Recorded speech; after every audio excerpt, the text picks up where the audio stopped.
5 passes. 5 passes sous pression. Allez, ça repart rouge. J'ai dû composer avec beaucoup de blessures et puis aussi avec l'idée qu'il fallait apporter un peu de nouveauté, de voir certaines joueuses et puis au travers des différents échanges que j'ai pu avoir avec les coachs dans les clubs et toutes les informations que j'ai pu glaner ici ou là sur d'abord les personnes et puis ensuite les qualités des joueuses. Ça m'a permis d'arriver à cette liste que je trouve assez intéressante avec un noyau de joueuses qui ont déjà connu cette équipe de France qui était là dernièrement, puis d'autres qui reviennent et des nouvelles qui vont devoir s'intégrer assez vite. Voilà, on fait les efforts. Cette première liste, elle a été composée au travers des multiples observations qu'on a pu faire avec le staff. Elle a été établie aussi en concertation avec Sabrina et Fabien Lefebvre et la liste des U23. C'est pas une liste de rupture, c'est une liste d'évolution. Il y a une partie de continuité, effectivement, avec des joueuses qui étaient là déjà il y a 17 mois et qui sont donc dans la continuité. Mais c'est pas la rupture, c'est l'évolution. C'est comme à l'image de mon staff. Dans mon staff, il y a trois nouvelles personnes qui viennent dans ce staff et il y a 3 personnes qui étaient déjà là. Donc il y a de la continuité et puis il y a de l'évolution. La rupture aurait voulu qu'il y ait de gros changements, qu'il y ait une cassure. Je crois qu'il faut aussi s'appuyer sur les très bonnes choses qui ont été faites depuis 17 mois quand Hervé est arrivé et la relance qui a été faite au niveau de cette équipe. Voilà, donc il faut prendre tout ce qui a été bien fait et puis le faire évoluer.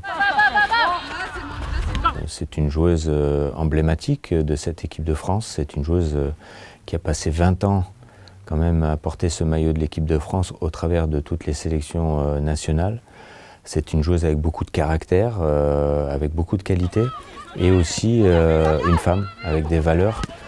Une femme qui s'est toujours battue aussi pour gagner sa place dans cette équipe, qui est actuellement sur un beau projet au Mexique. Et donc il était normal que je lui glisse un petit mot. Voilà, j'aurai l'occasion de la voir là-bas, j'espère, courant 2025, quand j'aurai un petit peu plus de temps. Voilà. Aujourd'hui, c'était l'anniversaire aussi de Sarah Boidi, une joueuse aussi avec 148 sélections. Donc voilà, j'ai pas eu l'occasion lors de la conférence de lui souhaiter un joyeux anniversaire, mais je souhaite le faire là maintenant parce que c'est aussi une joueuse qui est sur un projet en Arabie Saoudite avec une décision courageuse de changer de culture, d'aller découvrir un autre football, de participer aussi à l'évolution du football saoudien. Voilà, donc un bon anniversaire à elle. Une équipe difficile à manœuvrer, une équipe athlétique. On avait fait 0-0 sur ce premier match de poule à la Coupe du Monde qui nous avait mis une pression pour le deuxième match du Brésil.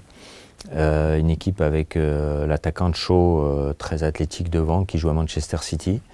On a encore des progrès à faire dans le duel, on a des progrès à faire dans la malice. Voilà, elles ont une approche du football qui est un peu différente de la nôtre. Je ne dis pas que c'est mieux ce qu'elles font, mais on doit être préparé à ça de la meilleure des manières pour avoir une bonne réponse et se détacher un peu des émotions qui pourraient nous énerver lorsque il y a un petit peu de malice sur le terrain.